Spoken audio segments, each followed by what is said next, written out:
La grabación. Eso. Aceptamos allí, por favor. Bueno, les decía que vamos a tener una jornada muy bonita. Es la primera vez que, al menos en este estilo, comparto lo que significó para mí mi trabajo de grado en la maestría, que justamente estuvo asociado a todos estos aspectos iatrogénicos, que les explicaré, por supuesto, ahorita de qué se trata, y cómo a veces ciertos esfuerzos, buenas intenciones por curar puede enfermar, ¿sí?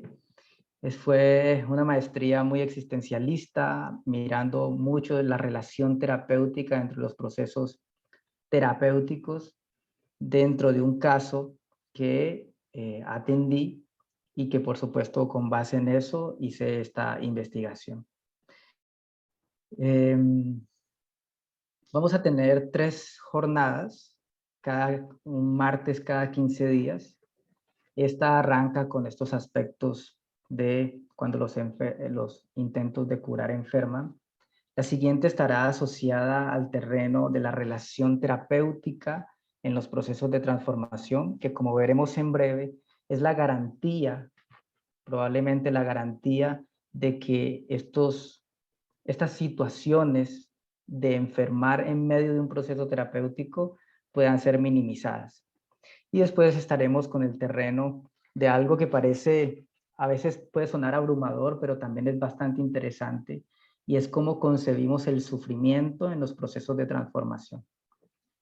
Todo esto en el marco de facilitadores Master K, Coaching y Psicología para la Transformación Humana, que es la formación que hemos lanzado y que en enero iniciaremos con este grupo de personas que quieren apoyar estos procesos, ¿sí?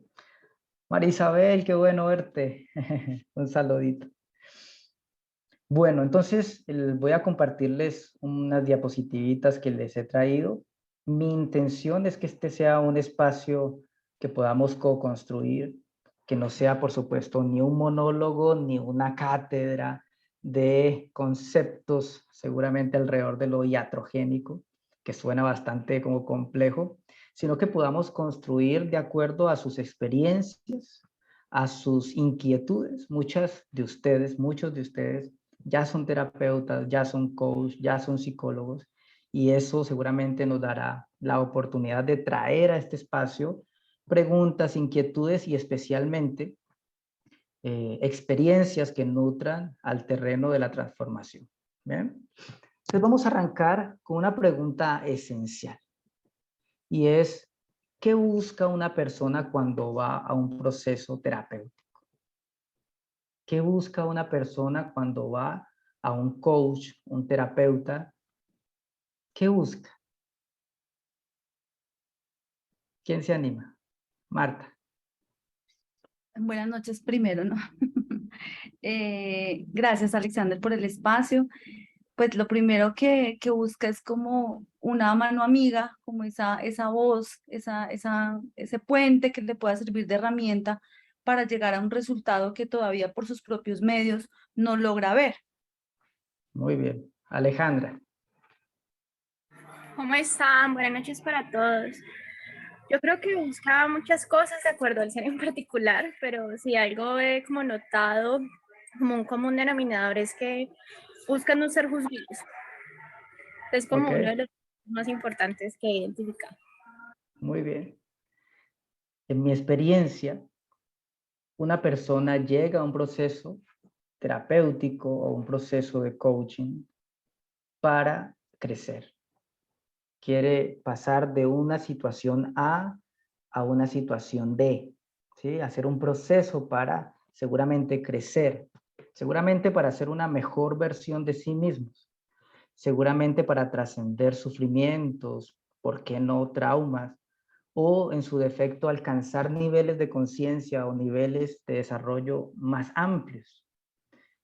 En últimas, quiere ser una mejor persona, ¿sí? Quiere resolver una situación. Y en ese terreno es clarísimo que muchas personas entran a un proceso bastante vulnerables. Están tocaditos, ¿sí? Están, seguramente les ha alcanzado el dolor, les ha alcanzado una situación que les cierra caminos, que a veces les nubla la vista. Y en ese sentido, como bien decía Marta, espera una mano amiga, seguramente una mano terapéutica, que le apoye a transformarse y salir edificado. Eso es lo que buscaría todo el mundo. Sin embargo, es evidente que no en todos los casos es así. Entonces voy a compartirles unas diapositivitas para que vayamos entrando en materia alrededor de esta situación. Por favor, me confirman que están viendo mi pantalla. Eso, Sí. perfecto. Muchas gracias.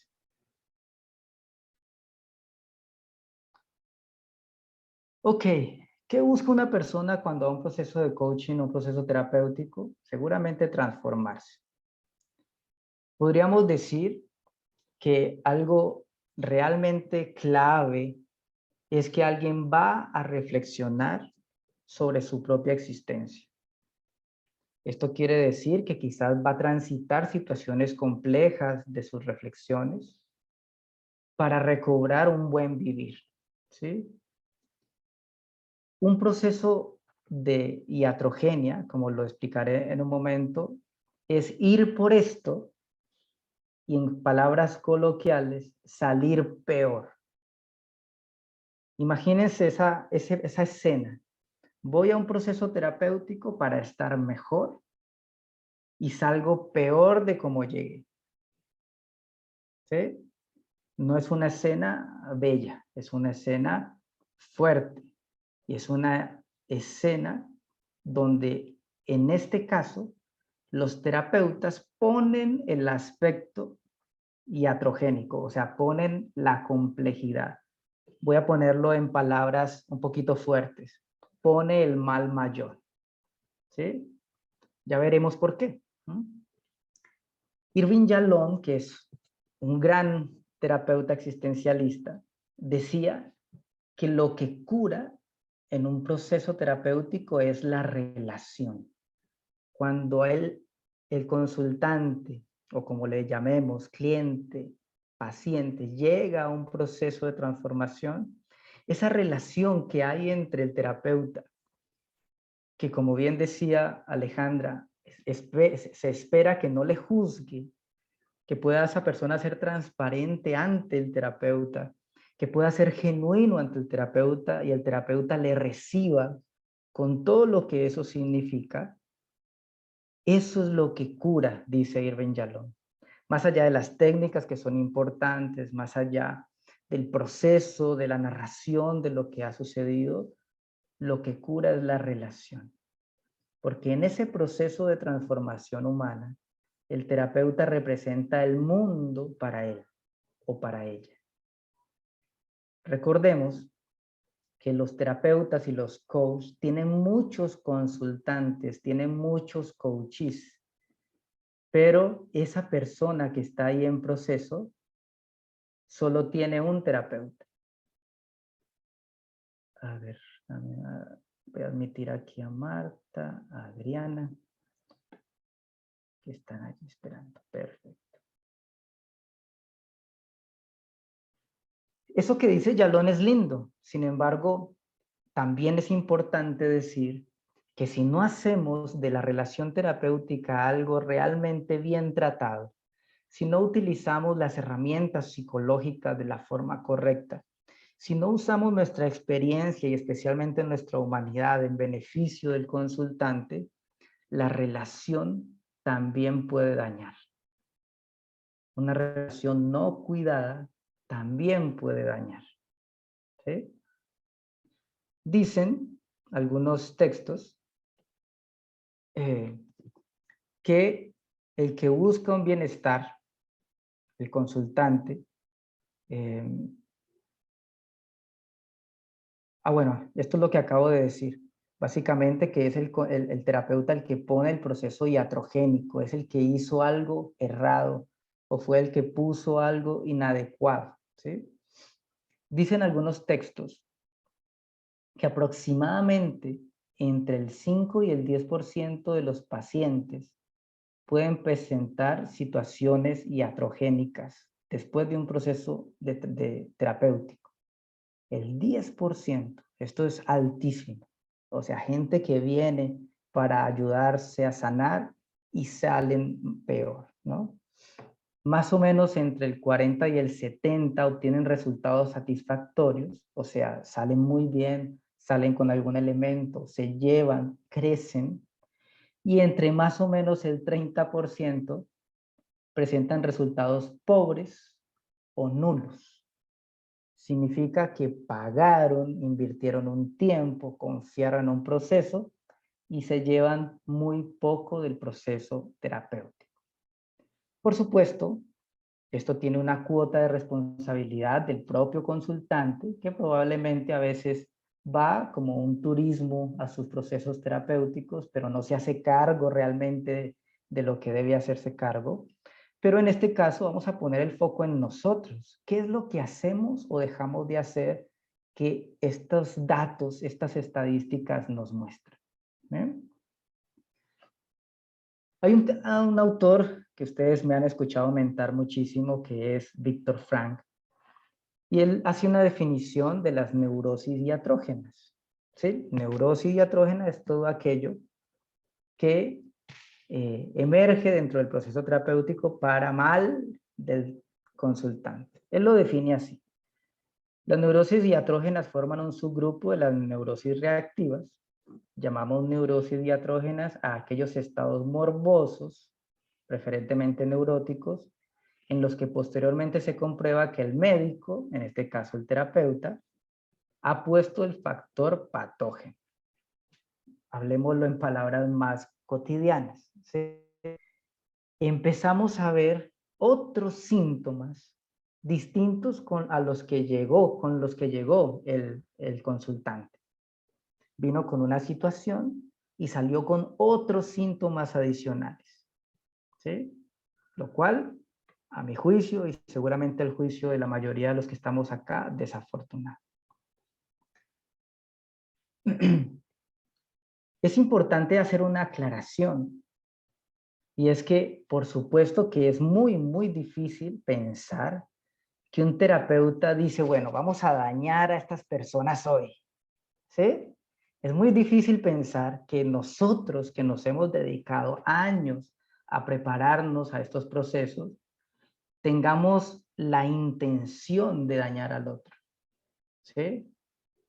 Como veremos más adelante, una de las 3 clasificaciones que yo hago dentro de la investigación es que hay un subgrupo de terapeutas que sí dañan intencionadamente. Ya veremos quiénes son.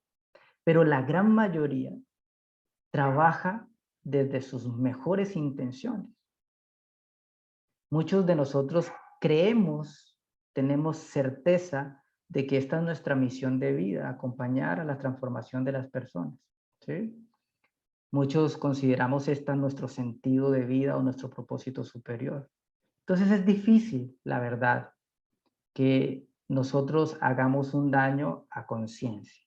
Por eso es tan importante, a mi juicio, el estudio de estos procesos y, por qué no, modestia aparte, la importancia de esta masterclass, que tengamos en cuenta algunos elementos que pueden provocar un proceso iatrogénico o cómo prevenirlo. Y a eso nos dedicaremos esta horita. De acuerdo a varios autores, muchos de los errores que se cometen o que cometen los terapéuticas tienen que ver con, y aquí vienen errores que pueden generar males mayores o procesos desafortunados o un síntoma aún mayor de nuestros consultantes. El primero, evidente, muchas veces tiene que ver con que los terapeutas no hacen procesos terapéuticos. Muchas personas transitan su carrera, su profesión, muchos transitan formaciones sin haber explorado de forma profunda su historia. dado que no trabajan su propia historia o la trabajan seguramente con poca profundidad, pueden poner de su historia en el proceso o con los consultantes. Para decirlo de forma muy abierta, terminamos utilizando a nuestros consultantes para nuestros beneficios. ¿Beneficios de qué? De tramitar mis propios fantasmas, mis propias heridas a través del otro. Y eso no es afortunado. Necesitamos tener la convicción de hacer nuestro proceso terapéutico y ojalá tener el compromiso de mantenernos en terapia, en acompañamiento terapéutico o en procesos de coaching, si yo me dedico a trabajar con personas. ¿Sí? Todos los terapeutas necesitamos tener nuestro terapeuta. ¿Sí? ¿Para qué? Pues para ir explorando nuestros propios fantasmas, nuestros propios elementos y cosas que emergen en la relación terapéutica con nuestros consultantes. Entonces, este es un bonito llamado para que todos y todas sigamos en nuestros procesos terapéuticos. Segundo, el pobre entrenamiento. ¿Sí? Hoy tenemos algo muy interesante y es que estamos a un clic de certificaciones. ¿Sí? Hacemos un curso de 2-3 días y ya tenemos una certificación. Y salimos al mundo a ofrecer procesos de transformación. Es interesante porque la información está ahí, porque podemos hacernos a ella, pero también es importante tener la prudencia de saber hasta dónde esa experiencia nos capacita, nos da la potestad y especialmente nos la confianza para hacer algo de la forma correcta. Ese pobre entrenamiento hace que a veces las expectativas sean muy poco reales de los procesos, como decir, yo hago esta técnica y la persona ya transformó toda su historia. Y a veces somos bastante ingenuos por nuestra poca experiencia. Es claro que necesitamos capacitarnos, tener muchas herramientas, porque no sabemos de forma clara con qué nos vamos a encontrar. Es cierto también, diría alguien por ahí, que para ganar experiencia pues tengo que hacer. Eso es cierto. Entonces, si estás haciendo y tienes poca experiencia, ojalá tengas un supervisor, un tutor, ¿sí? Hayan procesos de estudios de caso, bueno, cosas que nos permitan caminar ese sendero con un poquito más de certeza y, por supuesto, garantizando que nuestras habilidades estén muy fortalecidas. A veces el pobre entrenamiento también hace que nos dé miedo el conflicto con los consultantes. ¿Qué significa el conflicto con los consultantes? Que a veces hay que decir cosas que el otro quizás le van a molestar, o voy a hacer una pregunta incómoda, o voy a hacer una declaración, o voy a poner sobre la mesa algo que puede generar ruido para el otro. Yo tengo que estar en la capacidad de hacerlo, de ponerme allí. Quienes nos dedicamos a las terapias sabemos que hay estilos de personalidad desafiantes dentro de la terapia, que llegan consultantes muy desafiantes, ¿no? ¿Y esto de dónde viene? Y teóricamente, ¿cómo es? Si usted sí tiene la experiencia, bueno, para eso le pago, dirían algunos, ¿no? ¿Sí? Hay que estar bien paraditos, bien paraditas para poder hacer esto. ¿Y cómo suplimos ese pobre entrenamiento? Pues, nuevamente, hay que capacitarse y especialmente hay que hacer muchas horas de vuelo, prácticas, ojalá dentro de sus entrenamientos, para que cuando salgamos al mundo lo hagamos de la forma, ojalá, correcta o al menos acercándonos hacia eso. Un problema interesante es desarrollar una relación terapéutica adecuada, que le vamos a dedicar toda una masterclass a esto, porque es la clave del proceso de prevenir que alguien salga peor de como llegó. ¿Sí? La falta de experiencia, no saber llevar el ritmo de la terapia. A veces vamos con el acelerador a millón y quiero en 2 sesiones sanar todo lo que la persona llegó, cuando quizás, por supuesto, yo no soy el que hace la sanación, ¿no? Es el proceso el que lo hace. A veces la falta de experiencia hace que nosotros psicopatologicemos constantemente todo, ¿sí? Y señalamos excesivamente a veces el síntoma, la situación problemática, ¿no? Como veremos más adelante, esto a veces tiene hasta propósitos complejos, ¿no? Yo quiero que la persona salga queriendo volver a la terapia, entonces voy a resaltar su problema, ¿no? Y pues eso no es tan bien visto para el otro. O por el contrario, irnos al otro extremo, y es relativizar los problemas psicológicos. Eso no es nada, tranquila, eso va a pasar en un par de horas, ¿no? Cuando quizás estamos frente a una situación compleja, como puede ser una separación, ¿no? O cambiar de trabajo, bueno, cosas que pueden ser profundas y a veces las relativizamos. Ninguno de los dos extremos es apropiado. Uno que sucede muchísimo es la postura de experto. Jamás me equivoco. Y lo que yo digo como terapeuta es la verdad. ¿Sí? No hay nada que genere mayor o más bien poca adherencia al proceso terapéutico que uno ver a un terapeuta en esa postura. ¿Sí? Como que yo soy el que sé, tú no.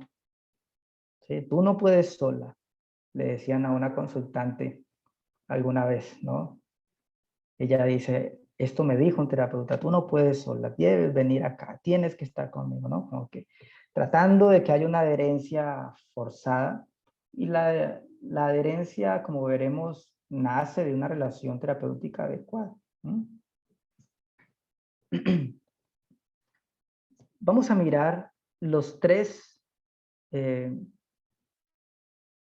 bueno, otros errores que nos dice ya Elizabeth Lucas, que es otra de las grandes terapeutas existencialistas. Una, ya la planteamos ahorita, interés en señalar los trastornos en vez de lo intacto.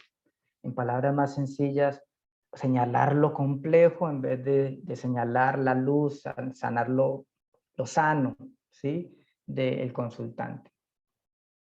Señalar los acontecimientos fatales de la vida de los pacientes y resaltarlos y retomarlos demasiado en cuenta, resaltarlos. No, ¿cómo así que tuviste esto? Difícil, complicado, ¿no? Debe ser dolorosísimo. O sea, es una serie de declaraciones que lo que hacen es angustiar al otro. Y a veces salen con un proceso ansioso de nuestra consulta porque dice, ¿y qué irá a pasar? ¿Será que me estoy volviendo loco o loca? Y salen más angustiados, ¿no? Un tercer punto que dice Elizabeth Lucas es dar pronósticos negativos, los cuales no sirven para propósitos positivos. Debe haber un equilibrio. Yo no puedo, ante una situación compleja, minimizarla, pero tampoco escandalizar al otro, ¿sí? Porque el propósito de transformación, vengo con una intención, por fin di el paso para venir a terapia y me encuentro con que la vida mía es un desastre y que me va a faltar toda la vida para poder restablecerlo. Pues eso no ayuda mucho. Otro punto, hacer diagnósticos sin explicar las implicaciones prácticas. Hacemos diagnósticos, no sé, desde las teorías y a veces de forma apresurada. Alguna vez atendí a una chica que me dijo, yo tengo esto. Llegó como con 4 diagnósticos, ¿sí? Que le habían dicho que ella tenía. Y cuando yo revisaba los criterios diagnósticos, ella decía, pero la verdad es que yo no me veo así, pero pues a mí me dijeron que yo tengo esto, ¿sí? Entonces, esta palabra no nos gusta mucho a los terapeutas humanistas, pero termina el otro comprando ese discurso, ¿sí? De enfermedad, ¿sí? Ese discurso de estoy muy, muy mal. Algo complejo de ese punto es que De hecho, el sistema de salud hoy casi que nos obliga a que la persona llega, en 20 minutos tengo que atenderla y debe salir con un diagnóstico. Así como que casi que estamos obligados a diagnosticar en 15 minutos, cuando a veces revisar qué tiene, en dónde está, cómo está, cuáles son las incidencias de esos procesos, puede pasar 1, 2, 3 sesiones, ¿sí? Pero no, nos obligan a que debemos hacerlo apresuradamente. Y muchos caemos en esa tentación, ¿sí? De decir, tú lo que tienes es esto, esto y esto. Otro punto que a veces no es lindo y que puede generar mucha angustia en nuestros consultantes es permanecer en silencio en los momentos equivocados. Utilizar demasiado el silencio en momentos que pueden ser claves para el otro. Como hacer un silencio casi que, pongo entre comillas, obligando al otro a que diga lo que yo quiero que diga. ¿Sí? O hay silencios también que son acusadores, ¿no? O silencios que son desafiantes. Yo debo estar muy atento a mi forma, a la forma en que yo trabajo con el consultante para saber dónde utilizar el silencio, cómo utilizar el silencio. Y como veremos en el próximo masterclass, preguntar cómo eso que yo hago, cómo lo recibe el otro, porque quizás, o sea, darle la oportunidad al otro a que cuente cómo se está sintiendo dentro de su proceso. Y tercero, expresar interpretaciones a priori, ¿sí? O hipótesis que no son ciertas. Las interpretaciones en algunos momentos pueden llegar a ser válidas, pero cuando hago interpretaciones como certezas, como afirmaciones, como que yo tengo la verdad, eso nos puede traer un saldo muy, muy negativo. Hasta ahí, ¿cómo nos vamos escuchando? Antes de meternos en los 3 niveles de los procesos diatrogénicos. Si hay algún comentario, algo que pueda ser interesante de lo que hemos dicho, alguna pregunta.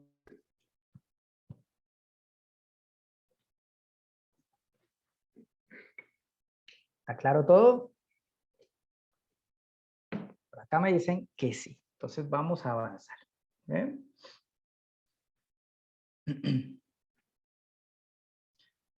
Dentro de la investigación, a ver, ¿ven mi pantalla? Sí, ok. Dentro de esta investigación y por supuesto recopilando varios teóricos, como ya los he citado a lo largo de esta masterclass, vamos a decir que hay 3 niveles de procesos diatrogénicos o de neurosis diatrogénicas. Hablemoslo más cotidianamente de situaciones donde el consultante viene y sale con un mal mayor. El primero de ellos son aquellas que son producto de intervenciones bien intencionadas, incluso justificadas teóricamente, pero que no son validadas su efectividad con el consultante. Me explico. Hay algunas premisas que dicen, por supuesto muy pocas, que cuidan muy poco la relación terapéutica.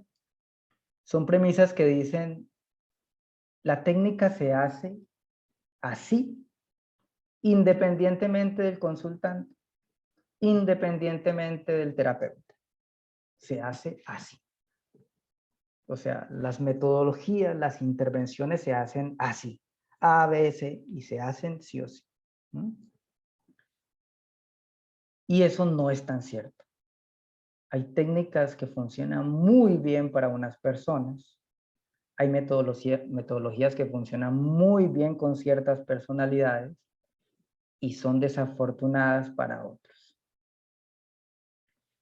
Un amigo diría, el fuego que endurece el barro es el mismo fuego que ablanda el hierro. ¿Sí? Diríamos que el fuego hay que utilizarlo indiscriminadamente, así hay que utilizarlo, pero a veces lo que hace es ablandar algo que no debería. ¿Bien? En el estudio de caso que yo hice, lo que el terapeuta anterior, el que había trabajado con esta persona, utilizó algo que funciona muy bien en los procesos terapéuticos, que es la confrontación. ¿Sí? Confrontar al otro es de alguna forma, voy a decirlo en palabras coloquiales, es acorralarlo un poquito, ¿sí? Es mostrarle las cosas muy, muy de frente para que reaccione y tome, ojalá, una decisión lo más pronto posible, ¿sí? Confrontar al otro es decirle, mira, está pasando esto, tú estás haciendo esto y va a pasar o está pasando esto, ¿sí?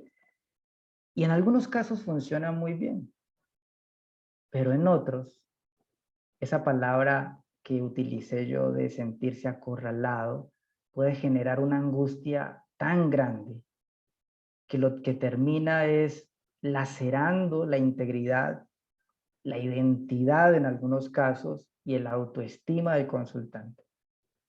Tanto que muchas personas terminan diciendo, yo por allá no vuelvo. ¿Sí? Me regañaron. ¿Sí? Sí, encontré otro papá allá y qué pereza. Y esa no es la idea. ¿Mm? Y uno diría, o podríamos decir, ¿es importante la confrontación? Sí, funciona en muchos casos. ¿Está teóricamente avalada? Sí, por supuesto. Hay varias posturas teóricas que nos dicen que se hace de esa forma, ¿sí? Pero eso no significa que pueda ser utilizado indiscriminadamente. Entonces, hay intervenciones bien intencionadas. Yo lo hago porque creo, como veremos en la segunda, creo que funciona. Pero resulta que el otro siente algo que le es extraño y que no logra asimilar, que no logra procesar y se va más confuso o se va pensando que es él el que tiene una problemática y no la situación o no la intervención del terapeuta. No sé si esa está clara. Si hay preguntas, la idea es que las despejemos. Por ahí veo que hacen como así, como que, ¿sí? A ver, si hay preguntas, hagámoslas. Marta, la mano, dale. Alex, bueno, has mencionado varias cosas que por supuesto que me traen a mí a colación a las sesiones y los procesos en los que yo también participo y demás. Pero entonces yo digo, pero entonces, ¿cuál es el estado ideal? Porque pues siempre hay como un componente de, claro, no siempre el terapeuta está súper conectado, porque pues también, bueno, no sé, tuvo un día estresante, tuvo esto, tuvo lo otro, tiene pues varios temas al mismo tiempo. Entonces yo digo, ¿cuál sería ese estado ideal para poder entrar como en ese equilibrio y poder estar como aquí, allá, pero también no descuidar todos los campos? Esa Sí, sería mi pregunta. yo diría dos cosas. La primera, se supone que somos profesionales. Se supone que alguien que se sienta frente a un otro es porque se considera profesional en lo que está haciendo. Si no se considera profesional, es mejor que no se siente frente a un otro, ¿sí? A menos de que esté cuidado en un ambiente, ¿sí? Donde hay un supervisor, donde le están dando feedback, ¿sí? Donde está entrenando.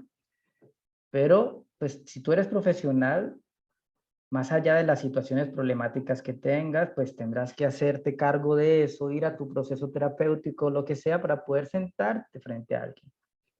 En algunos momentos, seguramente tendré que tener el criterio, ya te doy la palabra, Andrés, el criterio para decir, no me siento en un momento adecuado para atender a mis consultantes. Y seguramente en la transparencia del segundo punto, que para mí es clave, que es la relación terapéutica, pues tendré que decirle, mira, estoy pasando por esto, te pediría que me des 15 días mientras soluciono un par de cosas mías, ¿no?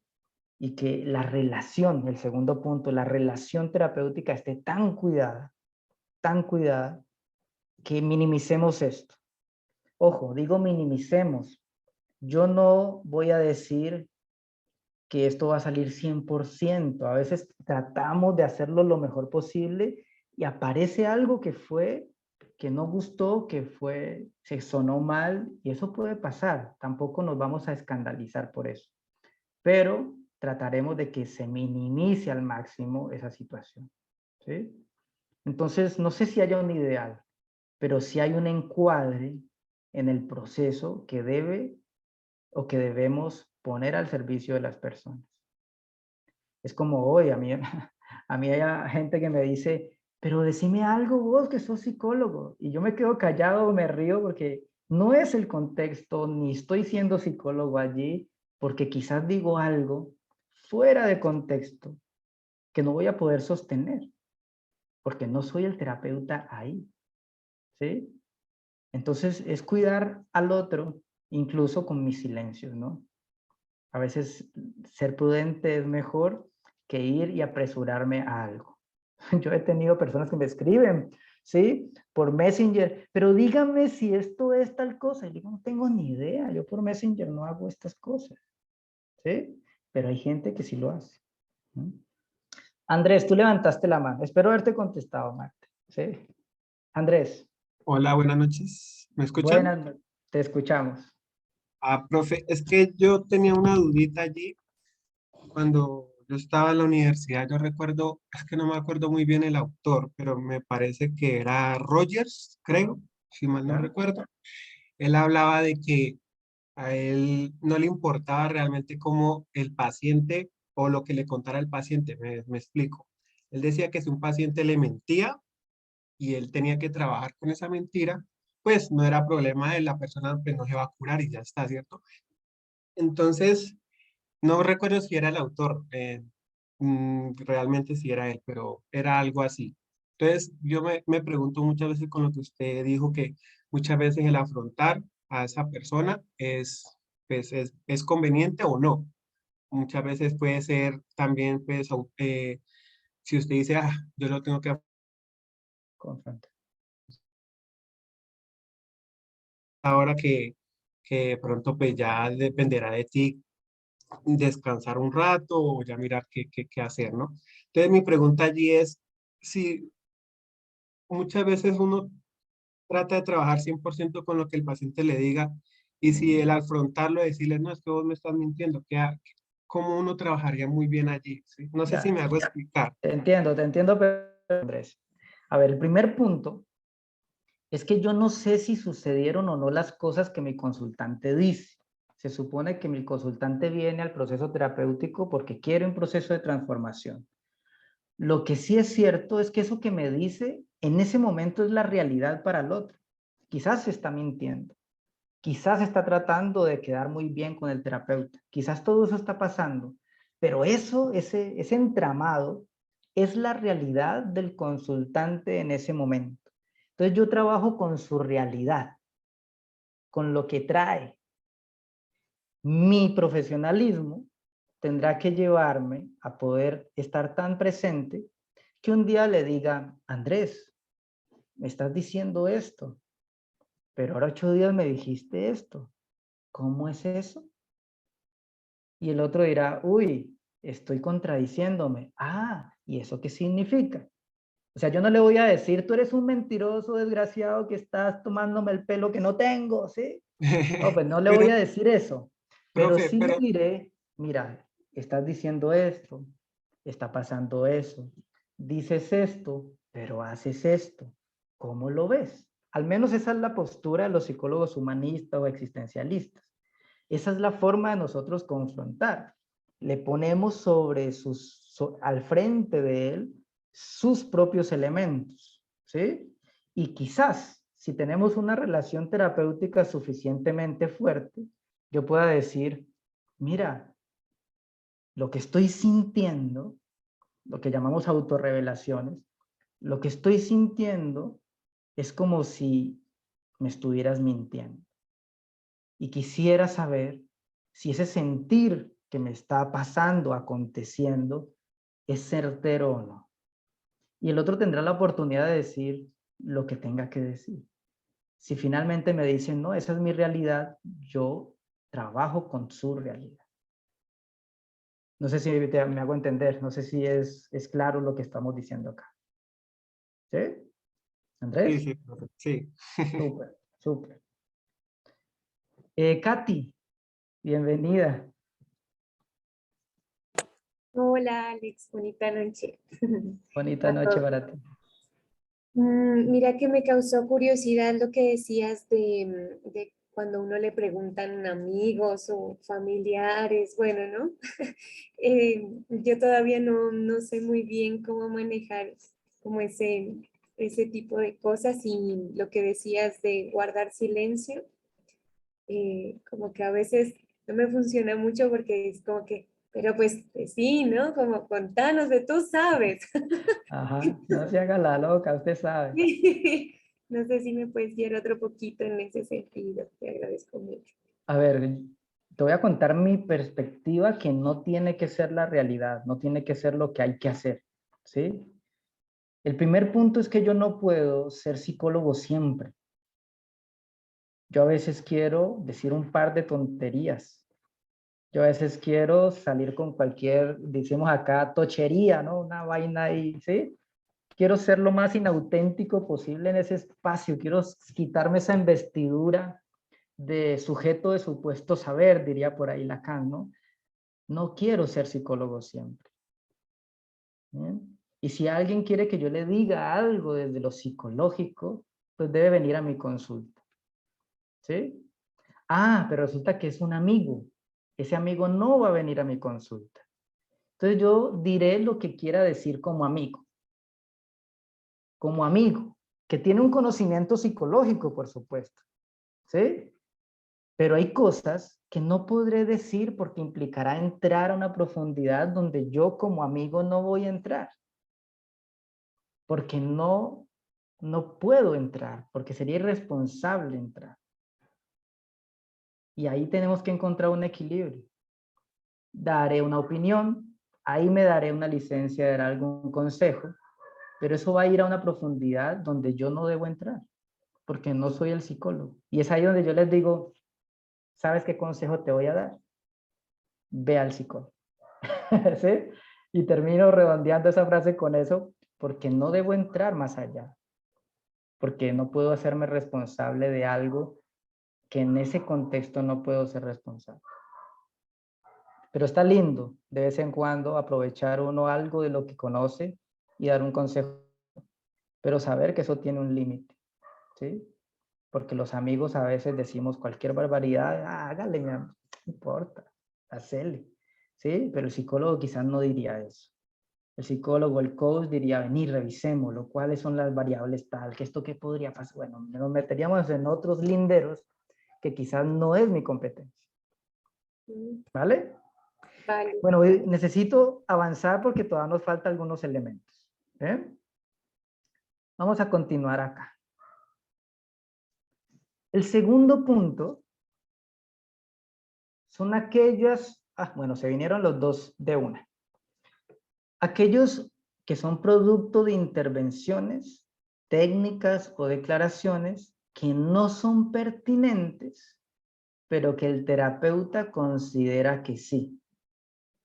Voy a poner una palabra aquí un poco técnica. Es terquedad del terapeuta. Sucede mucho con personas que tienen poca experiencia y es como que tienen la idea de, a ver, hoy estoy aburrido, hoy voy a hacer sillas vacías, ¿sí? Y todos los que llegan hoy vamos a hacer sillas vacías porque así yo quiero hacer sillas vacías, ¿sí? No, estoy cansado, vamos a hacer meditaciones, atenciones plenas para poder descansar, ¿sí? Y todo lo ajusto hacia allá, ¿no? Como que hoy lo meto hacia un lugar que quizás no es pertinente. Y voy a decir una cosa que suena feo, ¿sí? Un día, cuando yo fui a llevar a mi esposa al hospital porque íbamos a atender a nuestro hijo, escuché una enfermera que dijo, ¿quién está de turno? Ah, está el doctor fulano de tal. Ah, preparémonos para cesáreas hoy. Eso escuché. O sea, no es si es viable, no es viable, si funciona o funciona, si está bueno, no. Es así. Es lo que yo haré. Entonces, eso trae una carga que a veces es inapropiada para los consultantes. Porque las técnicas deberían ser al paciente, las técnicas deberían ser a las situaciones y no las situaciones a las técnicas. O sea, yo utilizo esta herramienta porque es necesaria en este proceso. O sea, utilizo el destornillador porque apareció un tornillito. Pero no, yo voy a utilizar el martillo en todas las ocasiones. Pero es un tornillo, péguele con el martillo que algo funcionará. No funciona así. Y trae muy malos resultados ese tipo de intervenciones. ¿Sí? El tercer punto, y aquí sí viene un poco, es aún más complejo, son aquellas intervenciones que sobrepasan los lineamientos éticos. Acá sí, el terapeuta, el coach, interviene conscientemente para afectar al otro. Ah, no la puse, Marta, no la puse, ¿sí? Ejemplos de esto. Bueno, hay historias, hay noticias, hay evidencias, ¿sí? De abusos dentro del proceso terapéutico. Han habido situaciones muy mentadas de, por ahí hubo una muy mentada hace unos años, de un terapeuta que estaba trabajando con un chico que tenía un déficit mental y lo abusó en el proceso terapéutico. O sea, es algo realmente desafortunado, ¿sí? Y ahí cruzó un lineamiento ético, deontológico en su promesa de ayudar y apoyar a la gente. Ahí no hay buenas intenciones, ahí no se está equivocando, ahí no tuvo poca experiencia, simplemente ahí hizo un mal consciente. ¿Sí? Las dos primeras, ok, pueden ser producto de situaciones que a veces no estuvieron muy bien cuidadas, pero esta última, pues la gente sale, imagínense cómo saldrá una persona que viene a trabajar con algo de sus dolores y termina teniendo una experiencia dolorosísima mayor, muy fuerte.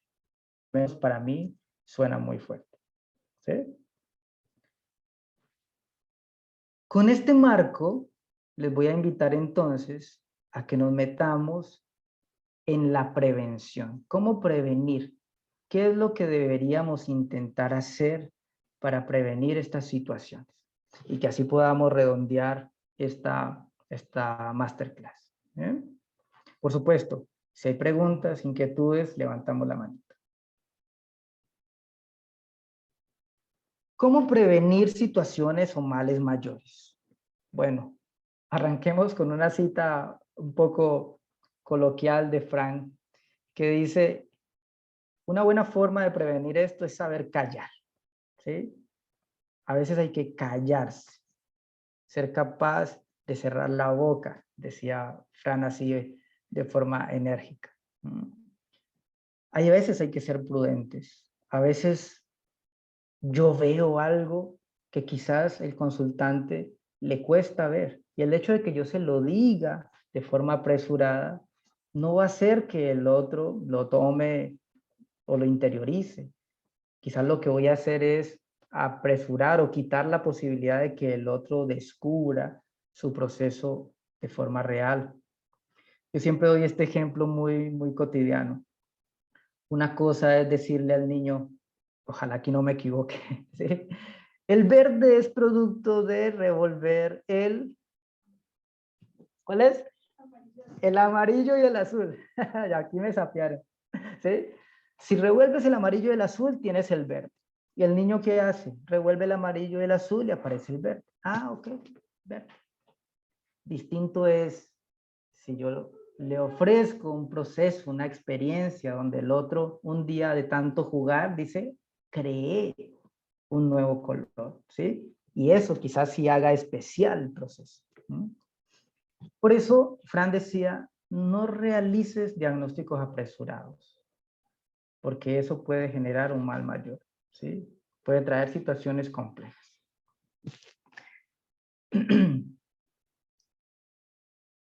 Esto es un resumencito de lo que ya dije, voy a pasar, porque bueno, aquí lo que decimos es que hay que estar preparado, o sea, hay que capacitarse y hay que tener experiencia. ¿sí? Si yo no tengo la suficientemente experiencia, ojalá tenga un colectivo que me pueda acompañar mientras tengo la experiencia para trabajar. Entonces vamos a hablar de algunos elementos que pueden ayudar a la prevención. El primero es el modo en que hacemos formulaciones. A veces hacemos formulaciones poco claras, confusas, ¿sí? Que son difíciles de entender. Y eso genera un mal mayor, una confusión, ¿sí? Es como yo decirle a una consultante, mira, el futuro es desesperanzador, dado que tus situaciones de procrastinación aguda hace, ¿sí?, que el pronóstico de tus procesos de transformación no lleguen a una oposición, ¿sí?, a un de tomar postura psiconoético, facultativo. La persona está así abrumada con una vaina así, cuando podría fácilmente decirle, mira, dejas para mañana lo que puedes hacer hoy. Vamos a ver cómo lo resolvemos, ¿sí? ¿Cómo tomas postura frente a esto? ¿Cómo asumes tu libertad? Y quizás diciéndolo de esta forma tan sencilla y tan clara, evitamos que la persona vaya o tenga una situación de angustia o de ansiedad que podría ser mayor o traerle una situación mayor a la que ya le acontece. Esto tiene que ver con el segundo y es emplear vocabulario técnico, ¿sí?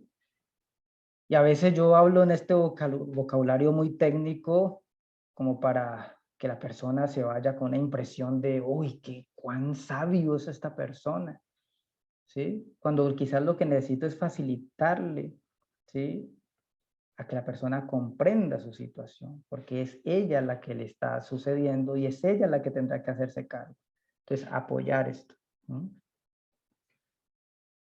Ya lo decíamos hace un rato, prevenir implica que a veces minimizamos los síntomas pensando que esto le ayudará a manejarlos, ¿sí? No, ni minimizarlos ni maxificarlos, ¿sí? Lo que hay que decir es ponerlo de frente y juntos mirar qué vamos a hacer frente a esto, porque recordemos que aquí hay una alianza terapéutica. Esto va a quedar grabado y va a quedar colgado en el canal de YouTube que tenemos, así que van a tener seguramente la posibilidad de volver a las diapositivas y mirarlas y esto, ¿sí?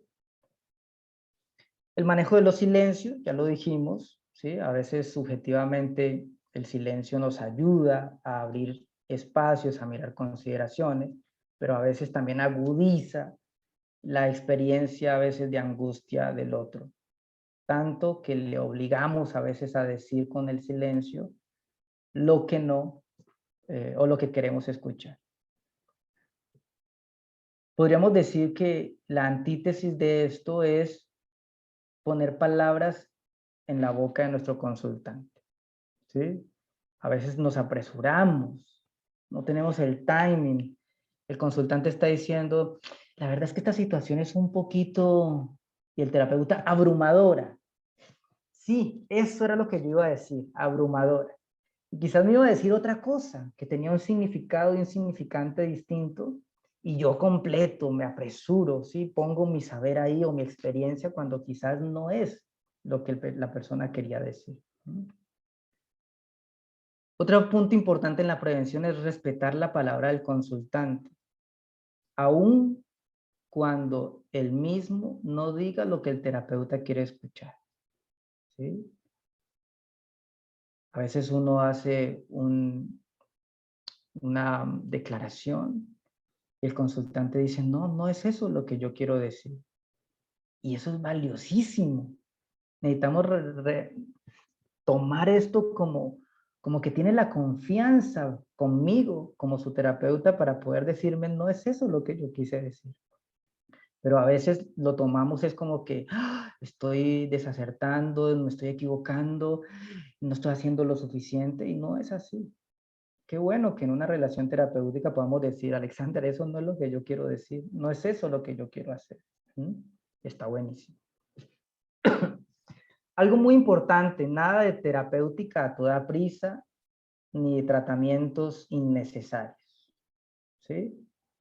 Terapéutica a toda prisa es, ¿qué hubo? Vamos, hay que hacerlo, ¿ve? Llevamos aquí ya 3 sesiones y usted nada que avanza, ¿qué hubo? ¿Qué pasa? ¿Sí?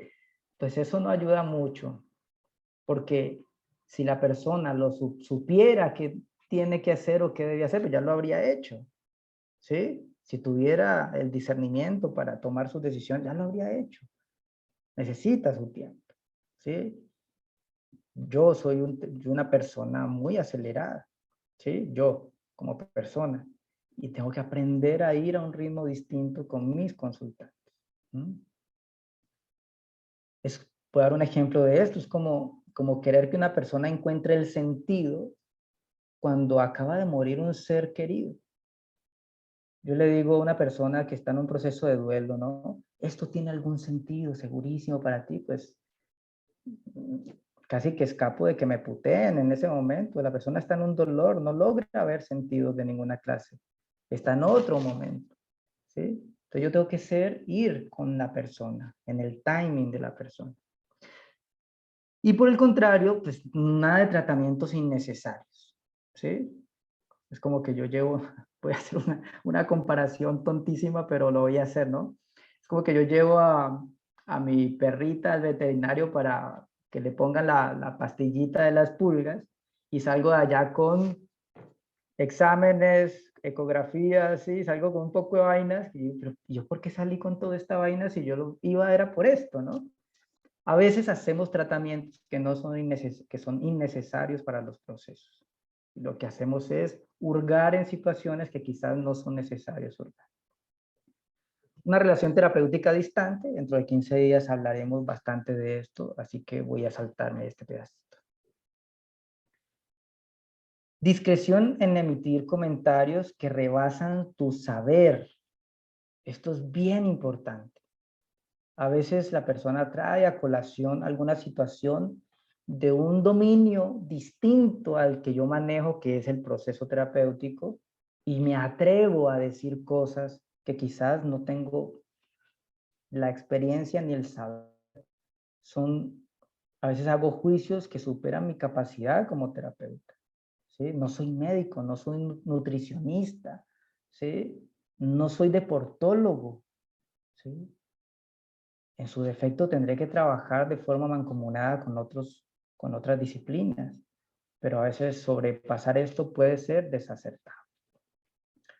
Obviar el campo fenoménico del consultante es como que yo capto lo que el otro no capta. Y no. A veces la persona me dice, es una sensación extraña. Yo tengo que entrar en el mundo del otro para saber qué significa una sensación extraña. Porque quizás desde mi saber digo, uy, está en un proceso quizás pronto de alucinación, algo extraño está pasando. Y me quedo con esa idea que quizás está lejísimos de lo que el otro está queriendo decirme. Este punto lo dice el autor y hay algunas cosas en las que yo estaría un poquito de desacuerdo, ¿sí? Él dice enseñar constructos teóricos a los consultantes. O sea, tú no eres un profesor en la terapia. Y eso es cierto, ¿sí? Sin embargo, hay algunos conceptos que vale la pena esclarecer con el consultante, ¿sí? Vale la pena esclarecer qué es la ansiedad, por ejemplo, ¿sí? A veces conceptualizarla puede ayudarle a entender al otro qué es lo que le está sucediendo, ¿sí? No soy un profesor en la terapia, ¿sí? Después de que salga de mi terapia no tiene que ser un logoterapeuta ni un terapeuta humanista mi consultante, para nada. Pero a veces vale la pena traer algún concepto que pueda ser interesante, ¿sí? Esos son los elementos que podríamos utilizar en la prevención hacia los procesos iatrogénicos. Preguntas, inquietudes. Sé que nos pasamos 5 minutos, lo siento, pero creo que valía la pena. Inquietudes, comentarios que puedan ser interesantes a este espacio.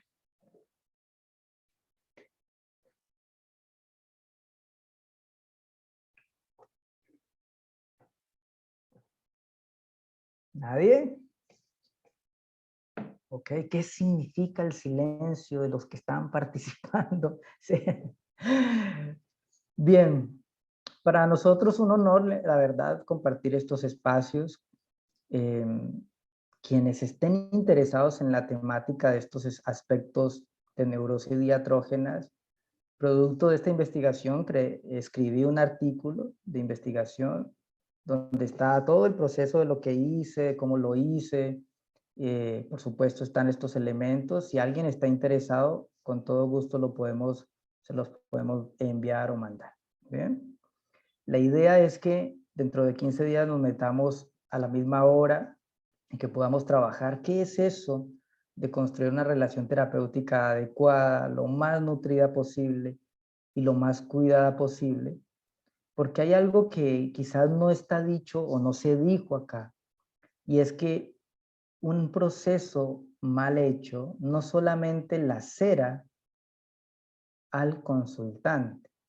Yo como terapeuta también puedo salir de allí muy mal, dándome, como diríamos coloquialmente, látigo, no soy lo suficiente, soy un mal terapeuta, yo por qué debería dedicarme a otra cosa. Y entonces lo que hacemos finalmente es seguramente desertar de esta misión tan interesante, bonita y altruista como es ser facilitador para la transformación de los otros. Que en la medida en que el otro se transforma, yo tengo que estar dispuesto a transformarme como terapeuta también y como persona. Esto es dos químicos que al reaccionar uno el otro también. Entonces tengo que estar dispuesto a transformarme también con mis consultantes, ¿sí? Entonces también puedo entrar en procesos que pueden ser profundos y ahí donde ese primer punto que tocamos al inicio y es sigan en sus procesos terapéuticos. Encuentran un buen terapeuta, alguien que se amolde, que seguramente hagan feeling y sigan en proceso terapéutico. Si se dedican a esto, esa es una responsabilidad que tenemos. ¿Bien? Todo esto, por supuesto, en el marco de esta certificación que hemos denominado Facilitadores Master-K, Coaching y Psicología de Transformación Humana.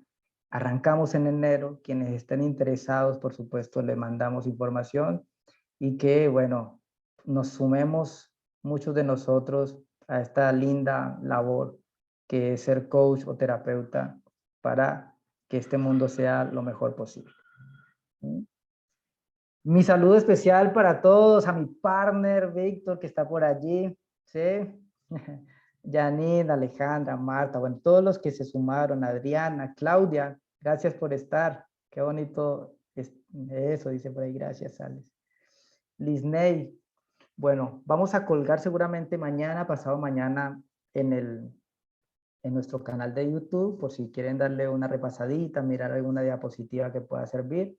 Por ahí me están escribiendo algunas personas, les pediría el favor, como esto lo cierro y no lo tengo ahí, no creo que me queden los chats, entonces les pediría que nos escriban al celular de Kelan Desarrollo Integral, pidiéndonos el artículo, ¿sí? Que es 322-510-6229. Lo voy a poner aquí. Aquí. 322-510-6229. Ese es el chat de Kelan Desarrollo Integral. Quienes aún no nos siguen en Instagram, por favor síganos, ¿sí? @Kelan Integral en Instagram. Estamos subiendo contenido, algunas frasecitas, algunos videos, bueno, cosas de interés para los terapeutas y para quienes estamos en este camino de transformación. Un honor, en verdad, estar con ustedes y ojalá podamos vernos dentro de 15 días a la misma hora, mismo canal. Abracitos. Muchas gracias. Muchas gracias. Alex. Un gusto. Feliz noche. Buenísimo. Chao, chao. Se cuidan. Chao.